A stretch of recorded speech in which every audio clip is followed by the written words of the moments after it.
जून 2023 मध्ये रशिया आणि युक्रेन युद्धाला सुरुवात झाली। या युद्धाला आता जवळपास वर्ष होत आलं आहे, पण दोन्ही देशांनी माघार घेतलेली नाही। या युद्धात आतापर्यंत मोठ्या प्रमाणावर वित्त आणि जीवितहानी झाली आहे। आता यात नवीन माहिती समोर आली आहे। इतर देशातील लोकांची फसवणूक करून या युद्धात ढकललं जात असल्याचं धक्कादायक वास्तव उघड झालं आहे। एका भारतीय नागरिकाच्या मृत्यूने ही बाब समोर आली आहे। रशिया युक्रेन युद्धात हैदराबादमधल्या एका व्यक्तीचा मृत्यू झाला। या व्यक्तीचं नाव मोहम्मद अस्फान असं होतं।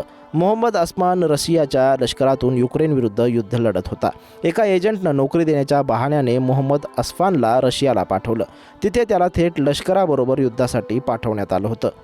मोहम्मद अस्फान हा अवघ्या 30 वर्षांचा होता। नोकरी देणाऱ्या एजंटनं अस्फानबरोबरच अनेक भारतीयांची फसवणूक करून त्यांना रशियाला पाठवलं आहे। मोहम्मद अस्फान याला पत्नी आणि 2 मुलं आहेत। नोकरी मिळेल या आशेने तो एजंटच्या भूलथापांना फसला। काही आठवड्यांपूर्वी जवळपास डझनभर भारतीयांना धोक्याने रशियन लष्करात भरती केलं गेलं होतं। युक्रेन विरुद्धच्या या युद्धात हे भारतीय फ्रंट लाईनवर होते।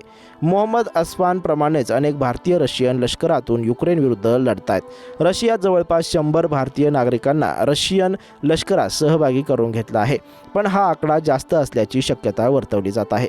पंजाबमधल्या होशियारपूरमध्ये राहणाऱ्या काही तरुणांचा एक व्हिडिओ सोशल मीडियावर व्हायरल होत आहे। या व्हिडिओत हे तरुण भारत सरकारकडे मदतीसाठी अपील करताना दिसत आहेत। फसवणूक करून आपल्याला युक्रेन विरुद्धच्या युद्धात पाठवल्याचा दावा या तरुणांनी केला आहे। एक्सवर 105 सेकंदाचा हा व्हिडिओ आहे।